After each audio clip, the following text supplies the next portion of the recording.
So whenever you want, we'll start. Okay. Hare Krishna, dear devotees, please accept our humble obeisances. All glories to Jagat Krishna Prabhupada. All glories to our revered speaker for today, His Grace Dr. VISHWARUP Prabhu. And all glories to assembled Vaishnava devotees. Devotees, we thank you all for being here. Today is a very special day because Prabhuji is going to be sharing with us about the transcendental pastimes of the best of devotees of Lord Shri Krishna. That is the gopis of Shri Vrindavan Dham. So we encourage devotees, those who are here now, and hopefully those who will be joining later, or those who are actually watching this live YouTube, we all pay very much attention. And at the end, we're all going to be richly, spiritually nourished. So we thank you, Prabhuji. So you may take it over from here. Hare Krishna. Om Jnanatimirandhasya Gyananjana Shalakaya Chakshurun Militam Yena Tasmai Sri Guruve Namaha Sri Chaitanya Manobhishtam Sthapitam Yena Bhutale Swayam Rupa Kadamayyam Dadati Swapadantikam Sri Krishna Chaitanya Prabhu Nityananda Shri Advaita Gadadhar Srivasadi Gaura Bhakta Brinda Hare Krishna Krishna Krishna Hare Hare Hare Rama Rama Rama Hare Hare. So welcome my dear devotees. At this moment of time I am sitting in the middle of the Himalayan mountains at the bank of Bhagirathi Ganga river, as it is my usual summer retreat in the mountains. So on the 7th of January 2025, we had our first lecture on this subject, different kinds of gopis in Vrindavan. We had part 1 on 7th January and today we are having part 2. In the part 1 lecture, we discussed about Mithila Vasini gopis, the gopis who were the young girls in Mithila, the hometown of Madasita. Then we discussed about the gopis who came from Kausalya's hometown. Kausalya is the mother of Lord Ram. She hailed from Kosal country. So they are called as Kosal Vasini gopis. Then we discussed about Ayodhya Vasini gopis, the young girls from Ayodhya itself. And then we discussed about those self-realized male saintly people who resided in Dandakaranya, in the forest where Lord Ramchandra was performing his exile. So they are called as Rishi Chari gopis. So today we will try to further discuss. I was just counting. There are totally more than 20 types of gopis. And we have just covered 4. I will try to cover maximum number today. So the next type of gopis are called as Shruti Chari gopis. Shruti Chari means Vedas. Shruti means knowledge. So the Vedas also are personalities. They are considered to be demigoddesses. So one time they went to, they were feeling very sad because in the Vedas, the Supreme Personality of Godhead is not directly mentioned. he is described or indicated indirectly. So all the Vedas, the personification of Vedas, they were thinking, what will be our future? How we will get delivered? So they went to Shvetadvipa. Shvetadvipa is the local Vaikuntha on a particular Brahmanda, a universe, where Kshirodak Shahi Vishnu resides. Shvetadvipa is a local Vaikuntha, which is surrounded by milk ocean. So these uh, demigoddesses who are the Vedas, they went to Shvetadvipa and performed austerities. They worshipped and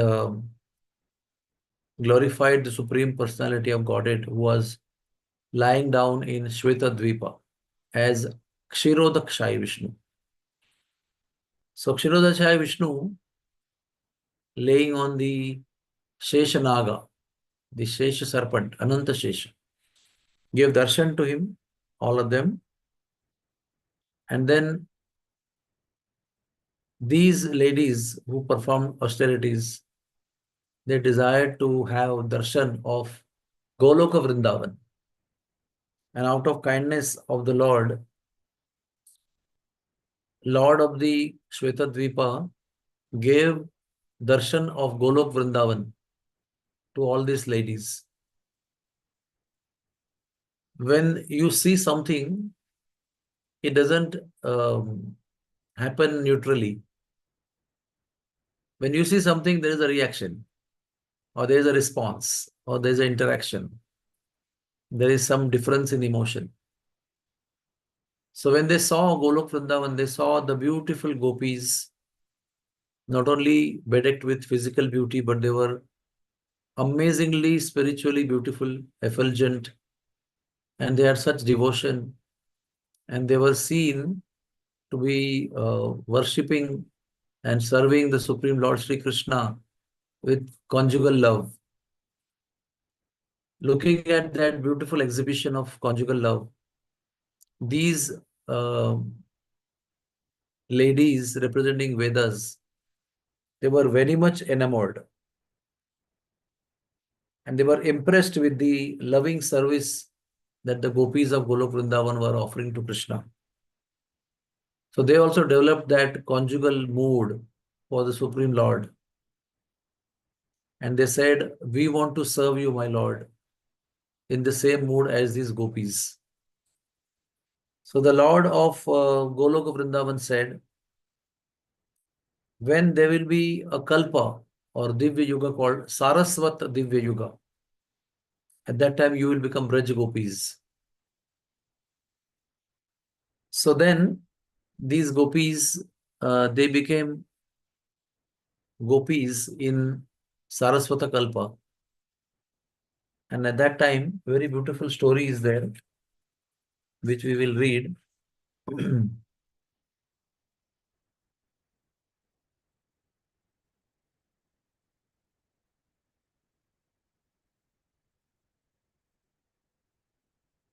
So these gopis, they were very much attracted to the Supreme Lord.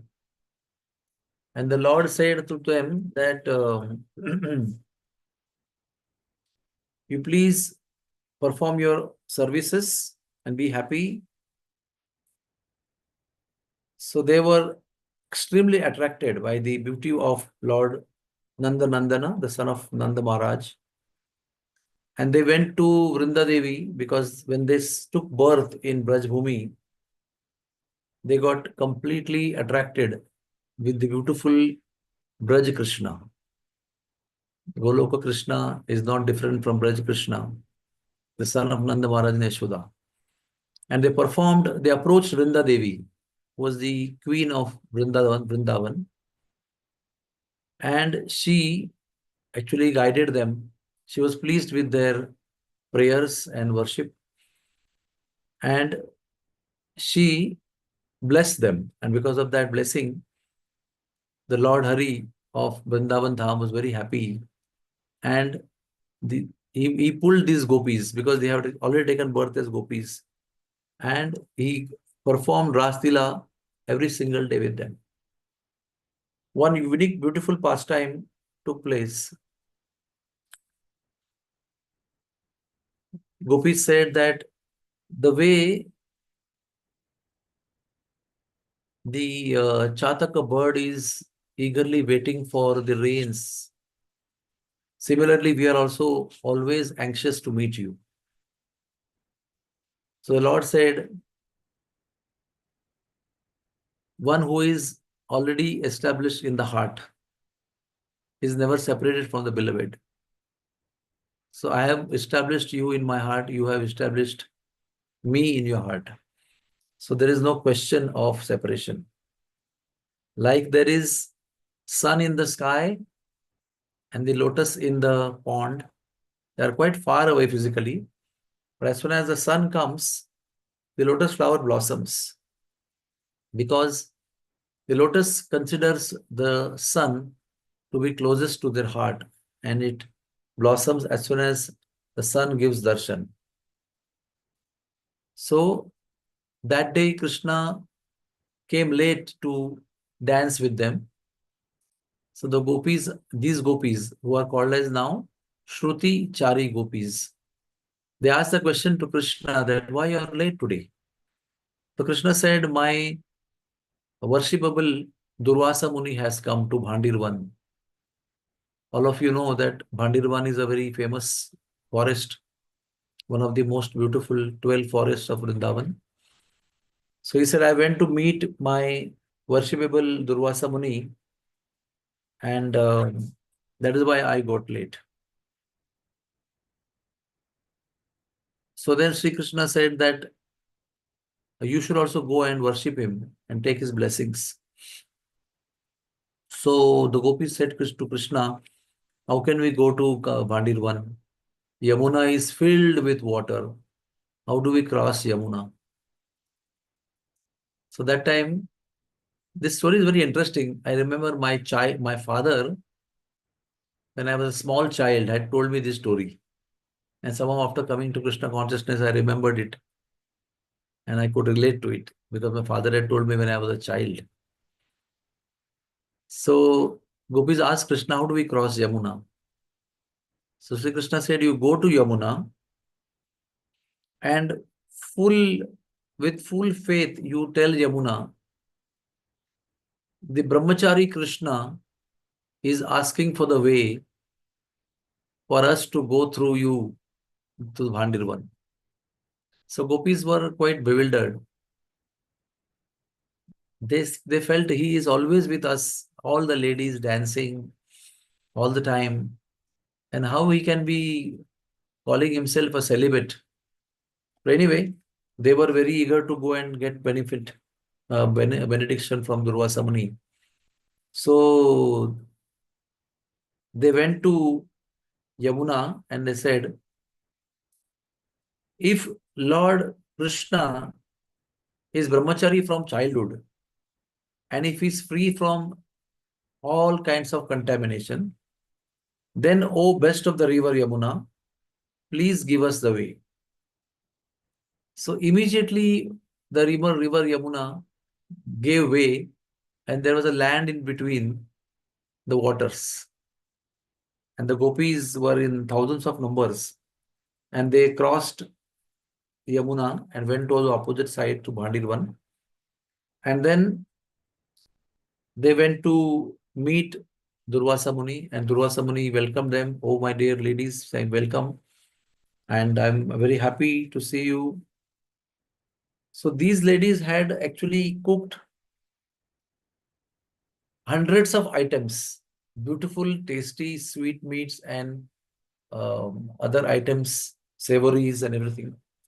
Thousands of items were brought. And when they met Durvasa Muni, they were eagerly saying, eat my food, eat my food, eat my items.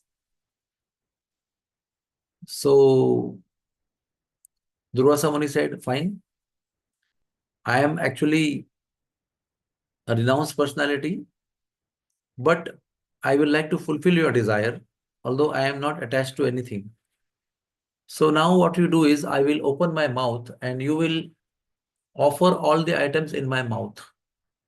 So he opened wide open his mouth, and each and every gopi, thousands of them had hundreds of offerings. So they offered everything in the mouth of Durvasa Muni. And amazingly, such huge quantities and thousands of preparation, Durvasa Muni just finished in few moments. It did not take much time, only that much time which required to offer that food in his mouth. And the gopis were quite bewildered and they were looking at each other. Oh, this sadhu said that he's quite renounced and detached. And look at him, the way he ate everything. So this way, that peaceful looking, quiet looking sadhu fulfilled the desires of all the gopis. And then the gopis received blessings. And then they said, now we have to go. How do we go? Yamuna is filled with water. And while we were coming, we somehow came. So the Muni, Durvasa Muni said, listen very carefully what he said. He said, you go to Yamuna and say that with Durvasa Muni, if he has never touched food, grains, or water, if he has only honored the juice of Durva grass, that is why it's called as Durvasa. Durva means the green grass, the color of Lord Ram, the grass that is used to worship Lord Ganesha. The juice of that grass, if he has only drunk the juice of Durva and not taken any grains, if he has done that austerity, please give way to all of us. So the gopis were quite surprised and they thought, just now he ate thousands of preparations made with grains, sweetmeats, savories, and everything. And he's saying, I have not eaten anything, I have only taken the juice of Durva grass. But then they wanted to cross, so they went and said, oh, the best of rivers. If Durvasa Muni has not taken any grains in his life, and if Durvasa Muni is only happy taking the juice of Durva grass, then please give us way. So the river immediately gave way, and the gopis crossed the Yamuna on the land under the Yamuna, now created because of separation of water. And sure enough, they met Krishna on the other side of Yamuna. And they were doubly bewildered because of the way they went and the way they came out of Yamuna. So they asked Krishna how it is we are having doubt in the mind that how can you be a brahmachari while you are right from childhood always moving around and dancing with us? And how Durvasa Muni can be a austere person not accepting any grains? So Sri Krishna explained to gopis that you may feel I am always with you and playing with you, but I am not attached an iota to any of you, to my friends, to my mother, father, or anybody. I am a fully detached Paramatma. But to satisfy my devotees, I do so many wonderful activities. But in my own self, I am Paramatma, the super soul, and I'm not attached to any of you. And the way people worship me, I also remember them and meditate on those devotees like you. And Durvasa Muni, oh, what to speak of Durvasa Muni? He does not eat any items, or neither he ate any of your items as the items, like savories or sweetmeats or pudi or pakoda or kheer or anything. He's accepting everything as if it is the juice of Durva grass, which is very austere and not so palatable. So he is a divine personality. He's not eating your items as the items. He's just fulfilling your desires. And for him, there is no attachment or no enjoyment of your thousands of items. So thus Sri Krishna cleared the doubts of these gopis, and the gopis were now happy and they went back. So this is the story of Shruti Chari gopis, the Vedas who became gopis and performed pastimes with Radha and Krishna. The second type of gopis is the demigoddesses. Now, they are called in Sanskrit as Devangana. Devangana means the ladies of the heavenly planets. So these Devanganas, they were very, very beautiful, and there was a Prajapati called Ruchi. In his house, when he performed a fire sacrifice, Yajna Purush Narayan, Yajna Purush appeared. And the Yajna Purusha, the Supreme Personality of Godhead, was so attractive and so beautiful, full of opulences and full of effulgence. So these demigoddesses fell in love with the Supreme Personality of Godhead who appeared out of the fire sacrifice. And because of their attraction, they wanted to have him as their husband. And in Bhagavad Gita, there are many rishis mentioned. Asita, Devala, Vyasa, Angira.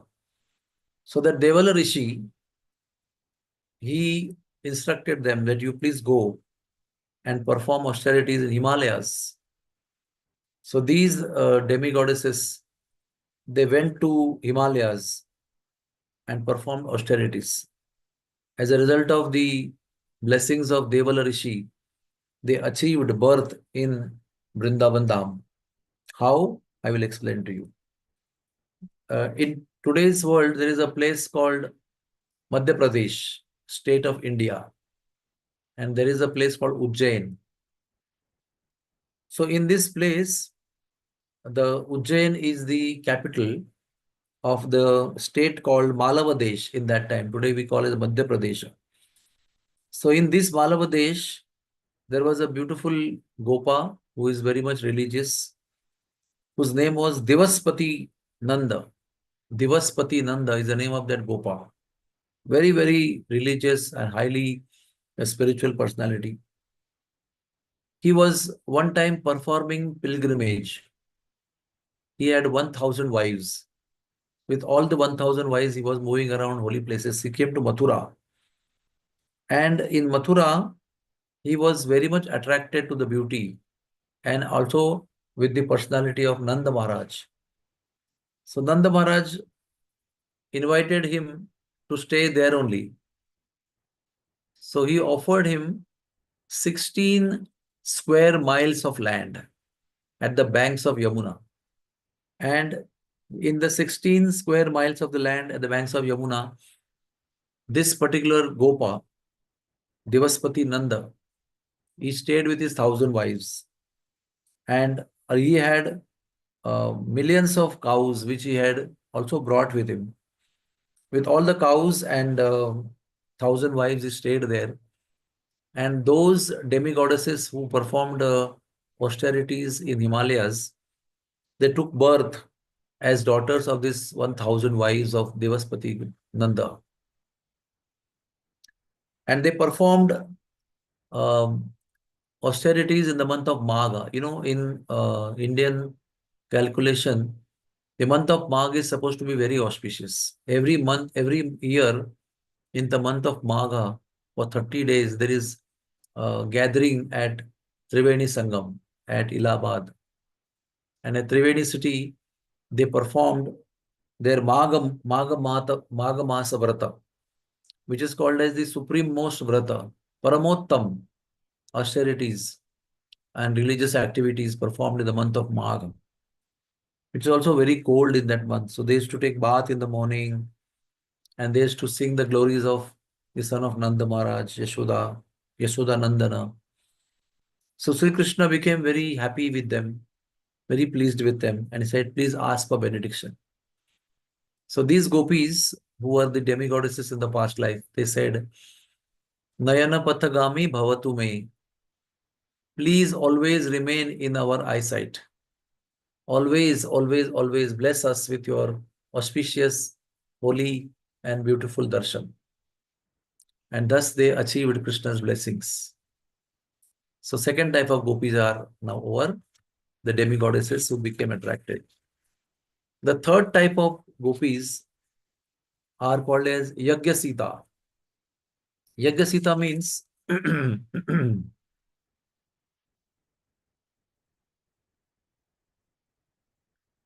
all of you know that after bringing Sita from the forest,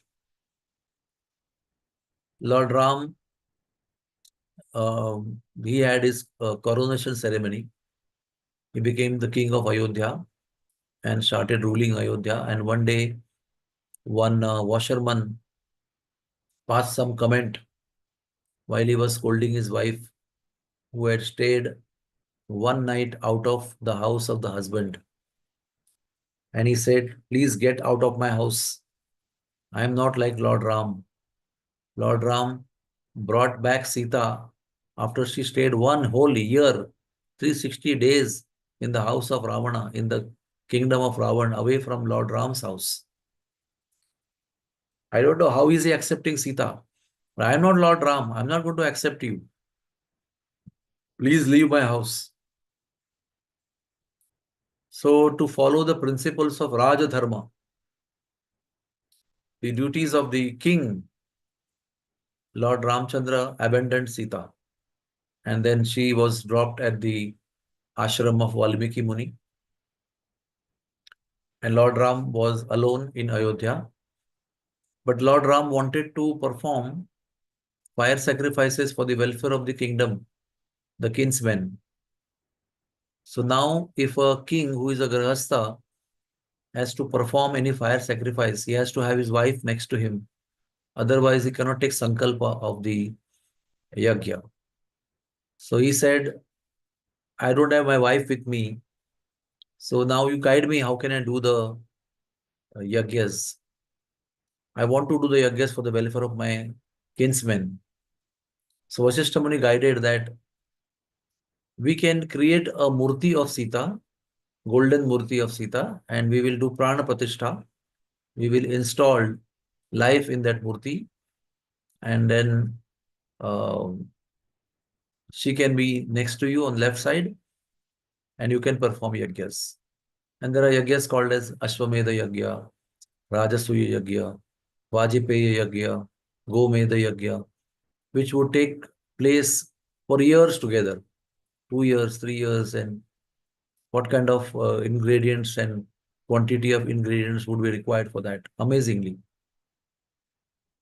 So each time there was a golden image of Sita created, and there was a life installed in that, and Lord Ram performed many such thousands of yajnas, and each of the Sita was called as Yajna Sita. That means each Sita was created separately for the sake of each yajna. Not that the previous Sita was invited again. Every time new Sita was created and new life was installed. So there were many such ladies staying in Ayodhya. And then they all wanted to marry with Lord Ram. So Lord Ram said that, I cannot marry you because I already married one lady. I'm supposed to be Ekapatni Vrata. In this incarnation, I'm supposed to be having only one wife. So although I want to marry you, but I cannot marry you because you are different. So then, in the next incarnation, I'm going to appear as Sri Krishna in Mathura in the 28th Dwapar Yuga of Vaivasvata Manu. And that time I will fulfill your desires. You will come as gopis and I'll marry you. I will accept you as my wife. So now there is a country called Ushinara in South India, where for continuous 10 years, Indra did not offer rains. Because of this uh, no rain situation, so many of them, so many people they lost their country and they left their country and they came wandering from place to place. And then they came to Mathura district, to north side from South India. And they saw that beautiful Yamuna is flowing, lots of water, no dryness, lot of cows and beautiful place, full of greenery, no scarcity of water. So when they left the place called Ushinara country from South India and came to Mathura, they settled down there only. So when they settled down in the forest at the banks of Yamuna, those Yagyasitas were blessed by Lord Ram. They appeared in the house of those coward men. And then in the course of time, they became young. Their bodies were quite divine and attractive. And one day, Krishna came herding cows at the bank of Yamuna and they saw him and they got very, very attracted. And they were so attracted that they wanted to have him as their husband.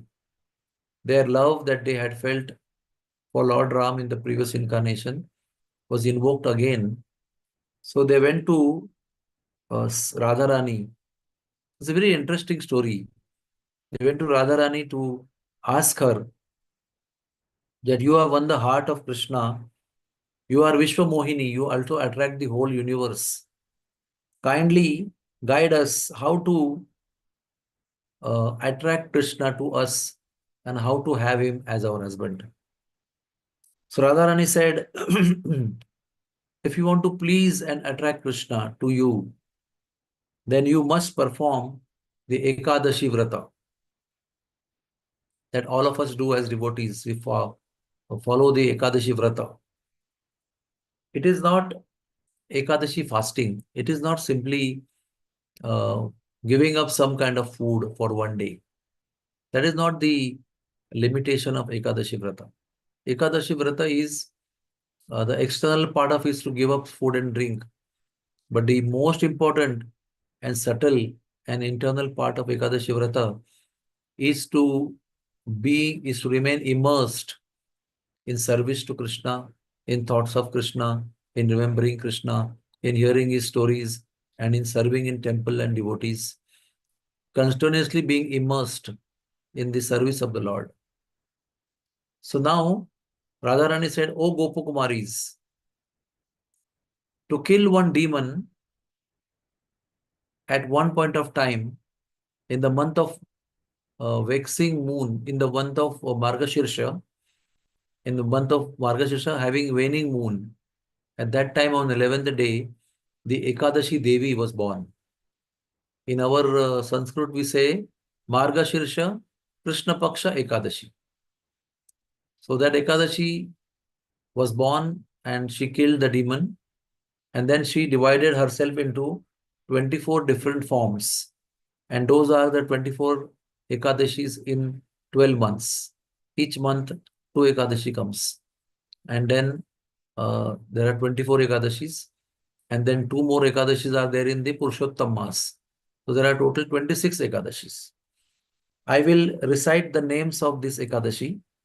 Just a moment.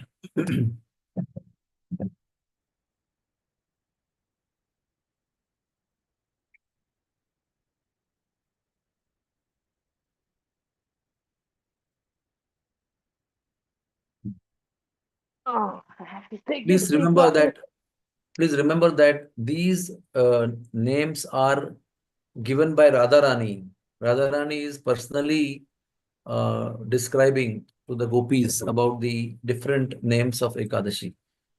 She says Utpanna Ekadashi, Moksha Ekadashi, Safala Ekadashi. Tomorrow's Ekadashi is called Safala Ekadashi. Putrada Ekadashi, Shat-tila Ekadashi, Jaya Ekadashi, Vijaya, Amalaki, Papa Mochani, Kamada, Varuthini, Mohini, Apara, Nirjala, Yogini, Devashayini, Kamini, Pavitra, Aja, Padma, Indira, Papankusha, Rama Ekadashi and Prabodhini Ekadashi. And two more Ekadashis of Purushottam Mas. Radharani is saying, please listen carefully.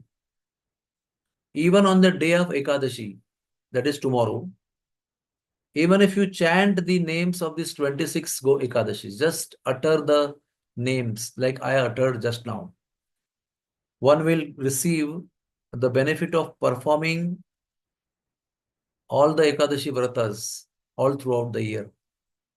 That means if you perform Ekadashi Vrata of throughout the year, the benefit that you receive will also be received just by chanting these 26 names of Ekadashi.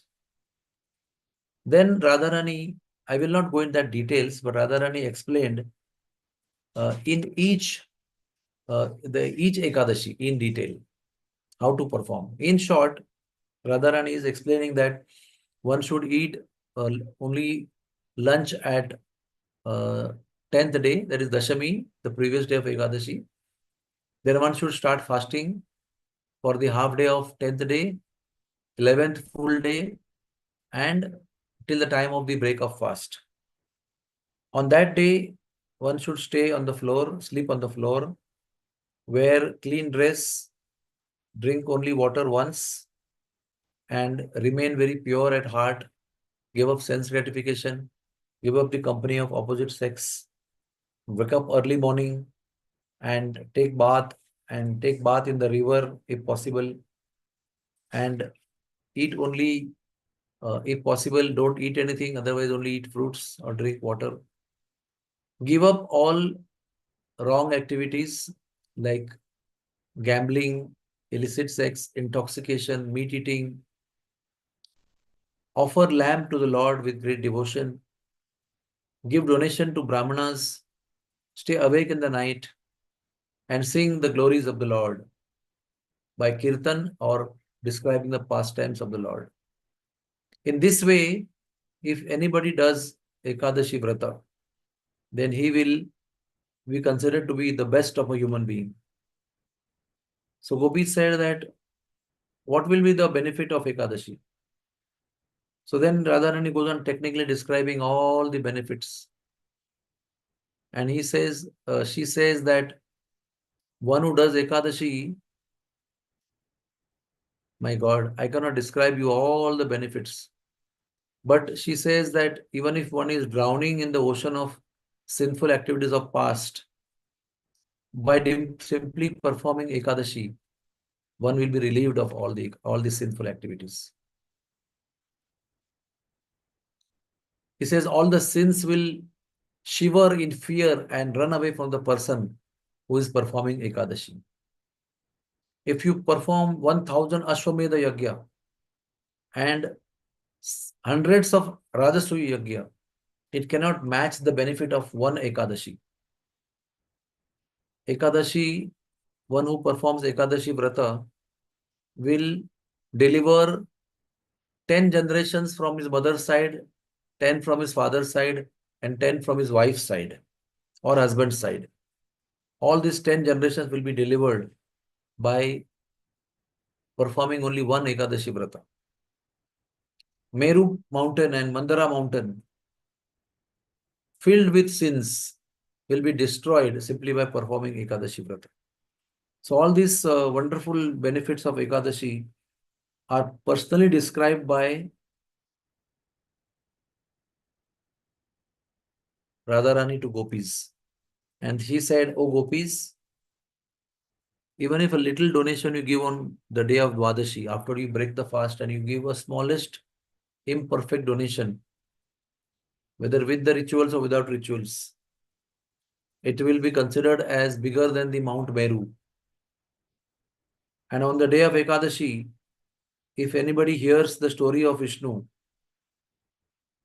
he will get the benefit of donating the whole earth with 7 islands." So this way, Radharani went on describing, and the way Ananta is the chief of all Nagas, Garuda is the chief of all birds, Vishnu is the supreme Godhead, Brahmana is the topmost of all Varnas, and the Ashwatha tree is the best of trees, and the way Tulsi is the best of all leaves. That way, when all the Vratas, Ekadashi is the best of all Vrata. If a person performs severe austerities for 10,000 years, it will be insignificant compared to following one Ekadashi. So, oh my dear devotees, gopis, kindly begin your Ekadashi Vrata today itself, and soon you will attain Sri Krishna. Then the gopis asked, who are the people in the past who have performed the Ekadashi Vrata? So Radharani described about 50 people's name who performed Ekadashi and got the benefit. So like that, after hearing the glories and descriptions and number of people performing Ekadashi Vrata from the lotus mouth of Radharani, all the gopis performed Ekadashi Vrata very, very sincerely, and Sri Krishna became very pleased with them. And at the end of at the full moon night of Margashirsha month, Krishna invited them to perform Ras Leela with them. Now, a little bit about Margashirsha month. In Bhagavad Gita, it is mentioned, Masanam Margashirshoham. Amongst the months, I am the Margashirsha month. What happened is in this month? On the Ekadashi of this month, Sri Krishna spoke Bhagavad Gita to Arjuna in the waxing moon. And on the waning moon of this month, Ekadashi Devi was born. So Ekadashi, the month of Margashirsha is not different from Sri Krishna. That is the glory of this month. So on the full moon night of this month, Sri Krishna performed Rasa Leela with these gopis who had been Yajna Sitas in the past life, in the Treta Yuga with Lord Ramchandra. The next type of gopis is called as Bhilini. Bhilini means tribal ladies. You know, when Lord Ramchandra went to perform exile in Nasik area, that Nasik area where Godavari river flows, it is called as Dandakaranya, the Dandaka forest, where Lord Ramchandra came to stay in this forest. At that time, there were many tribal ladies.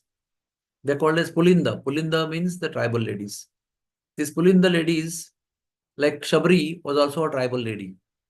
So, like those ladies were very, very attracted to Lord Ramchandra. And Lord Ramchandra was in the way in the guise of a sadhu in one sense, in the size of a mendicant, in the dress of a monk, performing his exile.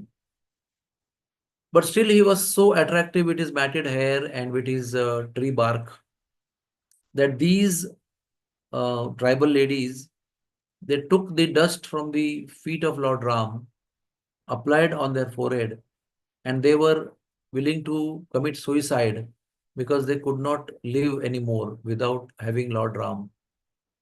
So they went to Lord Ram and said, now we are going to perform suicide because we are not able to have you. We are really attracted by you. So Lord Ram at that time took a form of a brahmachari alone and met these ladies and said, I am now having the vrata of having only one wife, Eka Patni Vrata. So in the next life, I'll come in Dwapar Yuga as Krishna and I will fulfill all your desires. So these ladies, or tribal ladies from Nasik, from Panchavati, Dandakaranya, they took birth as daughters of tribal men on the Vindhya mountains in Maharashtra. There's a huge mountain range called Vindhyachala. And there were a lot of tribal men. And these ladies took birth in the house of those tribal men. And these tribal men, their profession was stealing from rich people. They would not steal from poor people. They would steal from kings, rob them of rich people. So one time, King Vindhya got really fed up with these thieves and robbers. So he attacked these robbers, these tribal people, with full army, the king of Vindhya. And they were overpowering the tribal people. So tribal people got scared and they wrote a letter to Kamsa. And Kamsa sent Pralambasur, who was himself 16 miles long, tall in his size, was a huge personality with all the army and all the weapons. Kamsa sent him to protect the tribal men in the war between them and Vindhya mountain. So Pralambasur came and with his chivalry and power, he defeated the Vindhya mountain and brought all the tribal men to Mathura.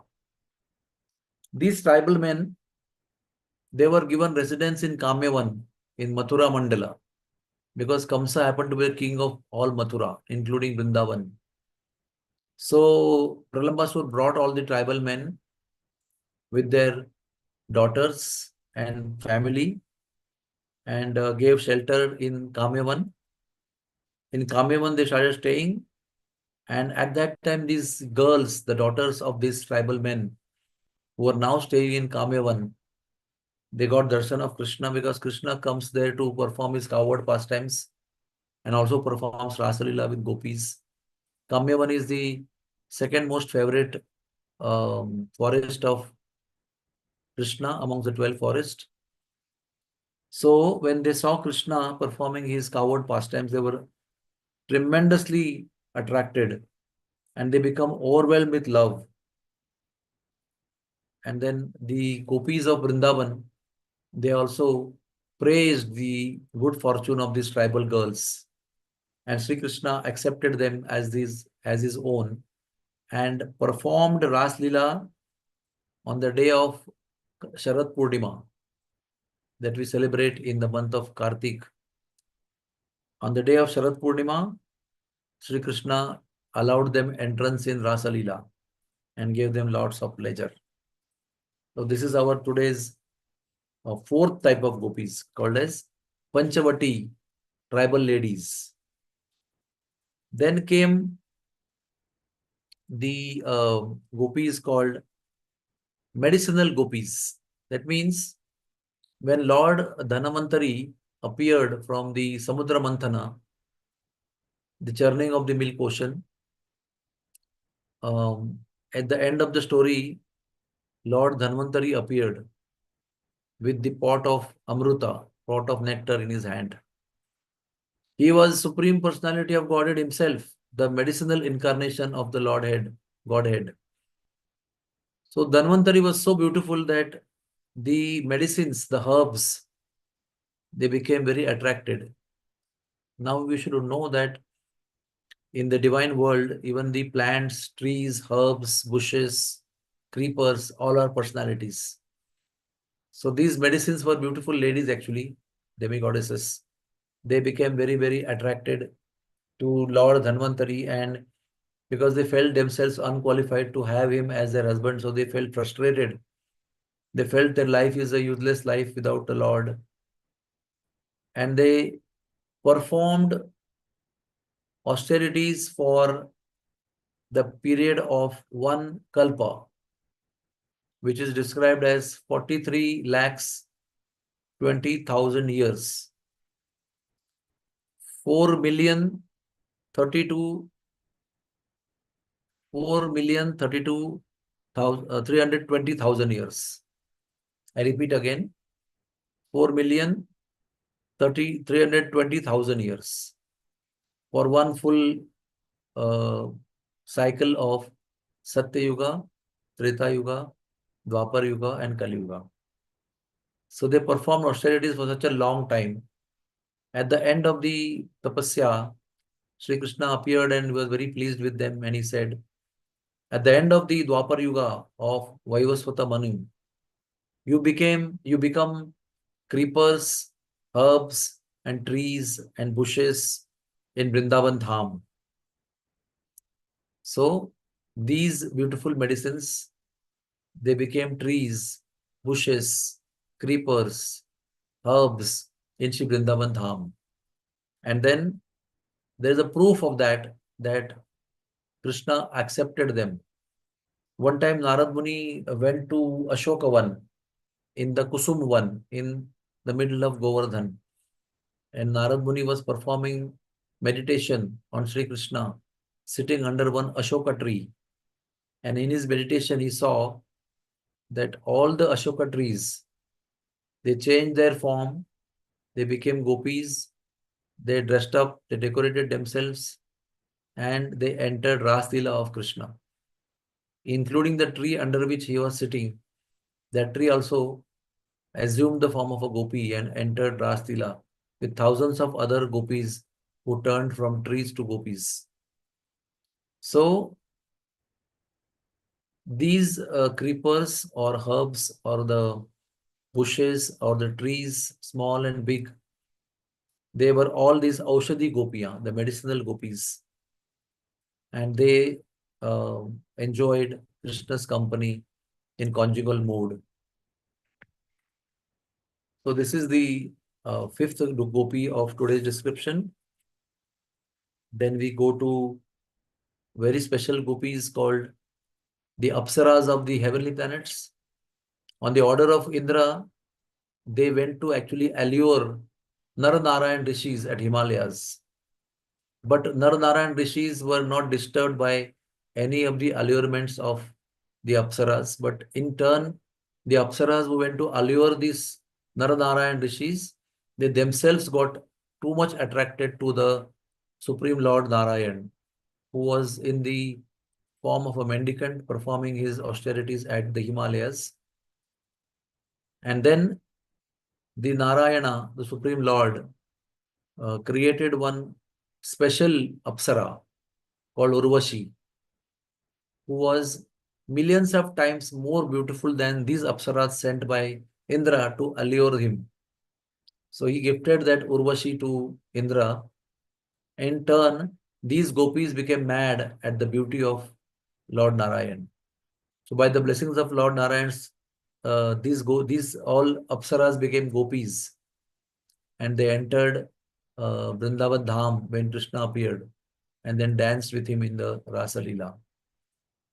There is another kind of gopi that is called as Sutal Loka, Sutal Kanya. What are the Sutal Kanyas? When Lord Vamanadev blessed Bali Maharaj and said that I will come to Sutal Loka and became your doorkeeper. So when Vamanadev entered Sutal Loka, the now kingdom of Bali Maharaj, the ladies of Sutal Loka became very attracted to Lord Vamanadev, looking at his beautiful demeanor. So these beautiful, these ladies who became attracted and bewildered, they were the daughters of the Rakshasas, Daitya Kanya. They were the daughters of demons. They became gopis by the blessings of Lord Vamanadev.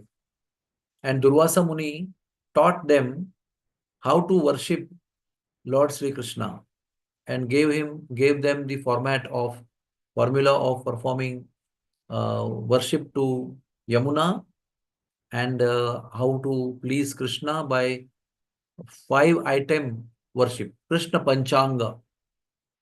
So at the banks of Yamuna, in the forest of Nikunja, they performed their austerities and they achieved Krishna. And these specific gopis who were the daughters of demons in Sutal Loka, in Daitya Vamsha, they performed Julan Yatra with Krishna. Their specific role and acceptance by Krishna was in Julan Yatra. So in the beautiful Nikunja, they prepared swings on the Kadamba trees, and with silken ropes, they made the swings go to and fro, and they sat with Krishna on the swings with Radharani. First, they made them swing. Then Krishna sat with each of the gopis and also had Julan Yatra. So then Radharani also was enjoying with Krishna. The gopis were enjoying with Krishna in Julan Yatra. And Yamuna was so blissful that she was coming over and over again and again in the forest to beautify the place. And she was washing the feet of Radha and Krishna. So these gopis are called as Sutala Loka Kanya or Daitya Kanya. Then there is next group of gopis called as Jalandhari gopis. These Jalandhari gopis, they were very attracted to Krishna from the place of Jalandhar.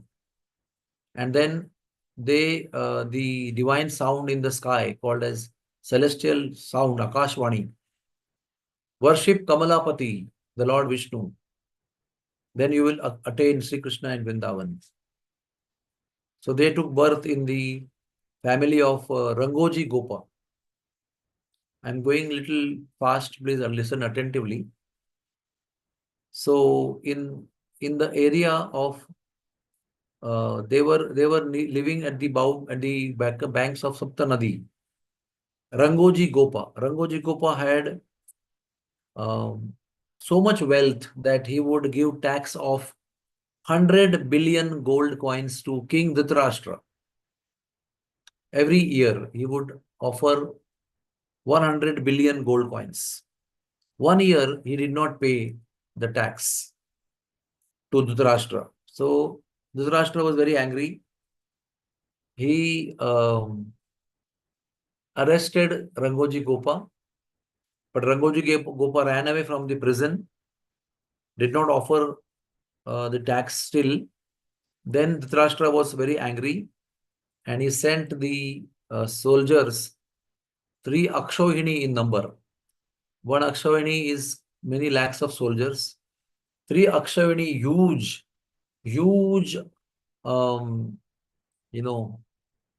amount of soldiers. They had big fight between the army of Rangoji Gopa and Dhritarashtra's army. Then Rangoji Gopa started getting defeated. So he surrendered to Kamsa. He requested Kamsa to help him. Then Kamsa himself came to support this Rangoji Gopa in the war with Dhritarashtra. Sitting on the Kolayapida elephant with his army, Kamsa came and he actually destroyed the army of Dhritarashtra. He really made them run away and he became victorious. So Rangoji Gopa was brought to Mathura by Kamsa and given shelter over there. When he stayed in Mathura district in Vrindavan Dham, Rangoji Gopa gave birth to these gopis, Jalandhari gopis. They took birth as gopis in the home of Rangoji Gop, who is many wives. And they got married to the cowherd men in Vrindavan, but still their conjugal love was for actually Krishna. Then Sri Krishna, looking at their heart and their previous lifetimes tapasya, he accepted them and performed Ras Lila with them. Now the last there are many more gopis, I am not able to tell, but there were friends of Lakshmi who got attracted to her husband Vishnu. They are called as Lakshmi Sakhis. Some of them were from Rama Vaikuntha. Some of them were from the friends of Lakshmi who came from ocean. Some of them were Ajita Padavasini gopis. Some of them were residents of Urdhva Vaikuntha Loka. Some of them were residents of Lokachala mountain. All these different kinds of Lakshmi's friends, they were completely immersed in the meditation of Govinda. They also performed Magha Mahasavrata and they pleased Sri Krishna. Then at the Vasanta Panchami day, Sri Krishna offered himself to them. What he did, these gopis were the friends of Lakshmi Devi in different kinds of Vaikunthas. They performed Rata and pleased Lord Krishna. Lord Krishna tested them. On the day of Vasant Panchami, Lord came as yogi to Barsana, accepting the skin of tiger and matted hair and applying the ash all over the body. He came to Barsana acting as if he was a big mendicant yogi. He said, my name is Swayam Prakash, self-effulgent personality. I don't eat or drink. I just breathe and live. I am having knowledge of past, present, and future. I know mantra vidya. I know extortion. I know black magic. I know how to attract people. And I know so many tantric vidyas. So Gopi said, if you know so many things, you know past, present, and future, you can read the mind. Can you tell who is in our mind? Whom do we worship and whom do we love? So Yogi closed his eyes and said, if I tell you who is he, you will all be embarrassed. In fact, the name of the person in your heart is a confidential matter. You want me to tell the name of the person? The gopis felt very shy and they said, no, no, no, no. But they said that if you are real yogi, then you make that person appear here who is in our heart. Then we will believe that you are a great yogi. So then the yogi, Krishna, one who has come in the form of a yogi, he said, close your eyes. And then they closed their eyes. Then Krishna removed his disguise and appeared in front of them. So these gopis were the friends of Lakshmi. They danced with Sri Krishna in the month of Magha. The next month of Marga Shirsha, Pausha and Magha, they performed Rastila. Then last thing I would like to describe is the gopis that Balramji had. They were the Naga Kanyas because Ananta Shesha would reside in Patala Loka. So in Patala Loka, under the ocean, the Naga Kanyas, the snake ladies, they were very attracted to the Ananta Shesha. So they all came as gopis of Balramji and they performed, they met Gargamuni and Gargamuni taught them the five-faceted process of attracting Balramji. That is called as Balram Kavacha, Balram Stotra, Balram Sahasranam, Balram Patala, and Balram Paddhati. This Panchanga Vrat of Balabhadra, Gargacharya taught them, and because of that, these Nagakanyas became gopis of Balramji. And when Balramji came with the message of Krishna in the month of Chaitra and Vaishakha, at that time, Balram performed Rasila with these Nagakanyas, and the pastime of the pulling of the river Yamuna took place at Ramaghat. And at that time, Yamuna Devi appeared out of humility and offered blue clothes and blue ornaments to all these Nagakanyas, led by the chief Nagakanya, whose name was Rohini, who was the chief of the Nagakanyas. She also appeared as Revati, who married with Balramji. So this Revati was the incarnation of Jyotishmati.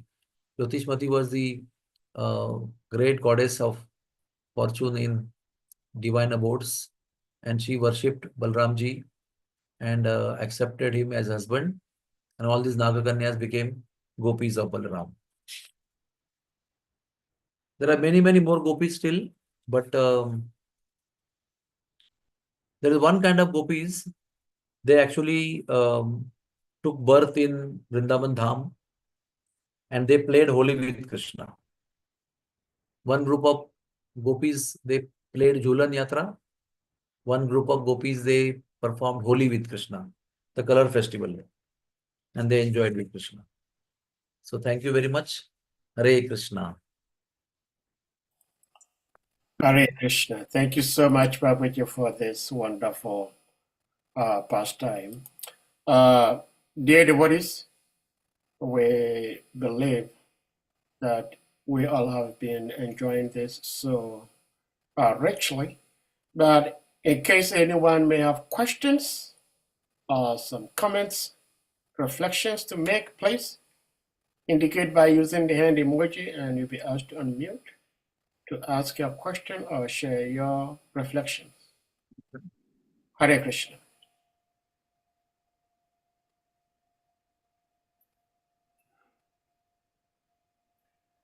Prabhuji, I have one quick question about Yeah, please. the servants of, or the servants of Mother Lakshmi that eventually became gopis. I had heard that there was a pastime where Mother Lakshmi wanted to become a gopi, and because of how rich she is, she lives like a very plump life. The gopis live a very simple life, and so it was not so easy for her to act like a gopi. So I'm wondering, how did her associates then become gopis? Very simple. Very simple. The answer is in your question only. Okay. Because these gopis, these ladies were friends of Lakshmi's. They were very humble. They were down to earth. They could have done anything for Krishna.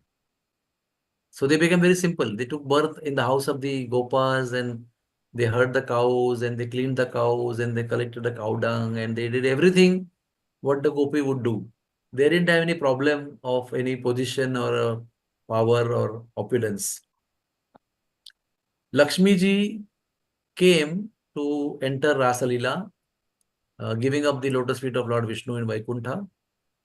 When the gopis told them to become gopi, told her to become gopi and do the coward activities. But she said, I cannot do all these things. So then they said, you cannot enter. So she thought she'll perform austerities and qualify. And she went to Belvan and performed austerities, but she did not get qualified. It is said till today she is standing in Belvan performing austerities. It is not that she was not humble, but the lesson that she is trying to teach us, and Lord Krishna is trying to teach us through her, is that with the Aishwarya Bhava or with the wealth or opulence, one cannot become a gopi. The gopi means most humble lady, most subservient lady, loving lady, dedicated lady to Krishna. So we cannot go to Krishna with our Aishwarya Bhava. Huh? We have to give up all the Aishwarya to attain Krishna's feet. So she could not attain only because she was unable to come down from the position of the goddess of fortune. That's why it is said that the gopi, even the smallest and youngest of all gopi, is much more than the highest of all ladies in Vaikuntha. The smallest of all gopi in Goloka or in Vrindavan is higher than the topmost lady of, that is Lakshmi, in Vaikuntha.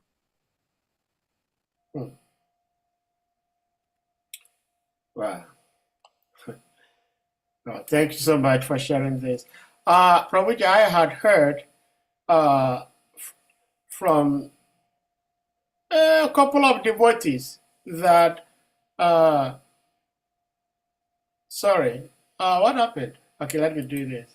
Okay, I had heard from some devotees that all the gopis are actually expansions of Radharani herself, that no Jiva Atma could become a gopi, but it looks like that is not the case from these pastimes we learn. No, it is not true that Yeah. Jivatma can't become gopi.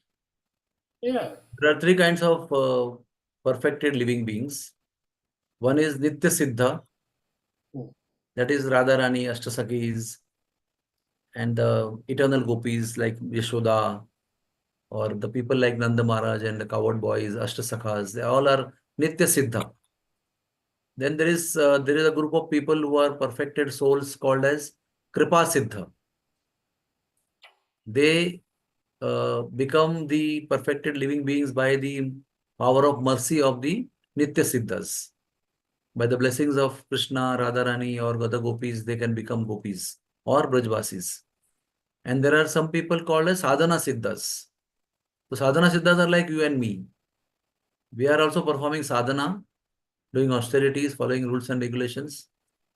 And when we perfect our sadhana, we can technically we can become a gopi or a gopa or a tree or a cow or a creeper or anything.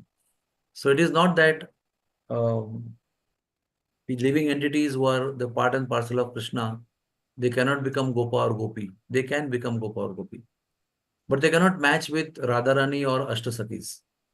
They always remain under them. Hmm. Under their guidance, they keep serving Krishna. They cannot take their positions because the positions of Radharani and Ashtasakis and Ashtasakhas and Yashoda Nanda Maharaj are eternal. They are the eternal associates of eternally perfected souls. Hmm. Hmm.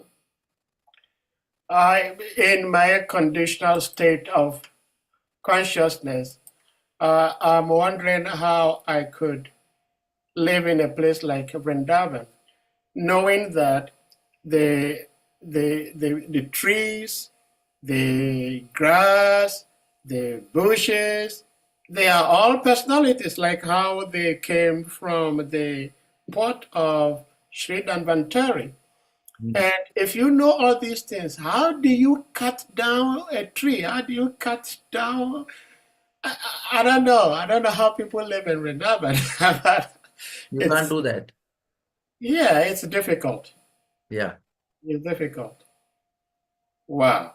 Vrindavan life is, it's not a physical life. Vrindavan, life in Vrindavan is quite esoteric, quite subtle, quite elevated, quite transcendental.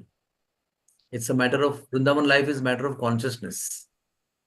The highest consciousness, when you achieve, that is a life in Vrindavan. So when we achieve the transcendental consciousness, then wherever we are, that becomes Vrindavan. Because Vrindavan is not a place, technically it is the state of consciousness.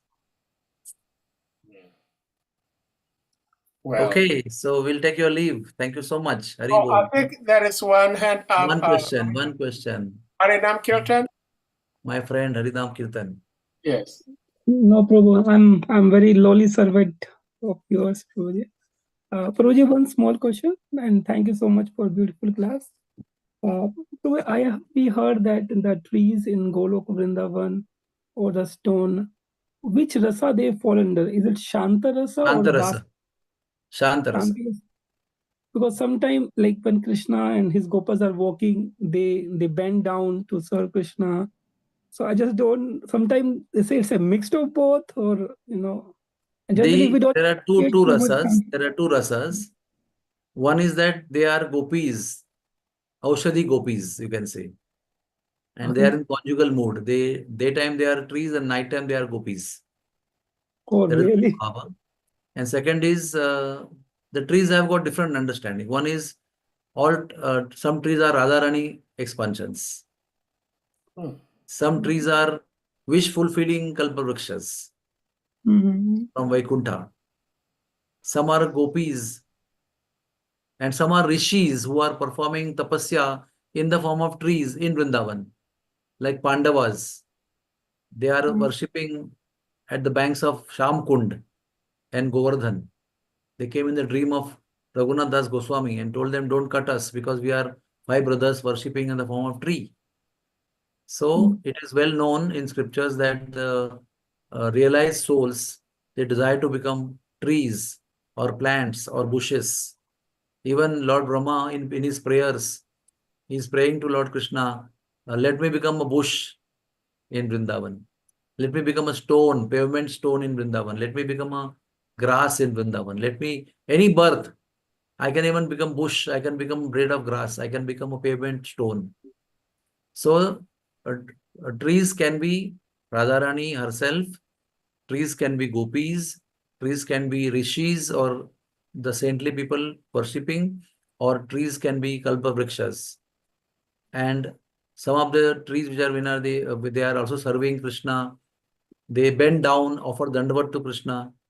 When Lord Chaitanya Mahaprabhu entered Vrindavan, the trees were offering dandavat pranam. It's well known. The trees were bending down with the fruits to offer their fruits. When Krishna was entering Talvan, the trees were bowing down to Krishna and Balram both, with the branches studded with fruits. So they also serve in Shantaras. to please and assist. The trees also provide their branches to hang on the jhulas, the swings in the Jhulan Yatra. The trees also cover the forest to make kunja into nikunja, into private area to perform Rasa Leela. So trees under the guidance of Vrinda Devi and under the guidance of Chitra Sakhi, they do lots of unimaginable services to Radha and Krishna to perform their pastimes. Hari Bol. Prabhuji, still they fall under Shantarasa. They do so much service. I told you that they are in different rasas. I just now explained to you. Okay. They are not only in Shantarasa. They do services. So they are in Dasya Rasa also. Okay. They are in Shantaras also. They are in conjugal ras also. They are saintly also. They are Radharani also. Okay. That's a really nice Spiritual understanding. life is not monotonous. Yeah. Spiritual world is not stereotyped, It's full of variety. Nothing is constant. Everything is just beautifully active and beautifully vibrant and transcendental. Okay? Okay, Prabhuji. Thank you, Prabhuji. Understood. So we will end our discussion here. In jest, I want to tell you that I took up this topic for only one reason, to make all of us understand that the gopis is a very wonderful topic. It's a most variegated topic, most variegated pastimes, most variegated personalities, most variegated services that they do, and most exemplary personalities in the pastimes of Lord Krishna are the gopis. And generally we may think that gopis are of one type. No, there are at least 20 types of gopis which I am describing to you. And there are many, many, many more types of gopis of more different kinds of moods and different kind of services. They are called as sahacharis, they are called as kinkaris, and they are called as sakhis, they are called as parameshti sakhis. There are various types of gopis, and they do various kinds of services under the guidance of Vrinda Devi, under the guidance of Lalita and Vishaka and Radharani. Thank you very much. Hare Krishna. Hare Krishna. Thank you so much, Prabhuji, for this wonderful sharing. And thank you all devotees for your participation. And we hope to have you all here sometime soon, especially those who are not frequent attendants to this program. But Doctor, we cannot thank you enough. We are very much grateful for sharing this depth of wisdom with us. And devotees, we're going to humbly request you all to kindly unmute, and we all chant Hare Krishna Mahamantra to express our deepest appreciation to our revered speaker, Dr. VISHWARUP Prabhu, for sharing this depth of love and wisdom with us. Jai. Hare Krishna, Hare Krishna, Krishna Krishna, Hare Hare, Hare Rama, Hare Rama, Rama Rama, Hare Hare. Vancha Kalpa Panchakarpatarvischa Kripasandubhya Evasha Patitanam Pavanabhyo Vaishnavebhyo Namo Namaha. Jai. Dr. VISHWARUP Prabhu ki Jai. Jai. Samud Vaishnava devotees ki Ki Jai. Jai.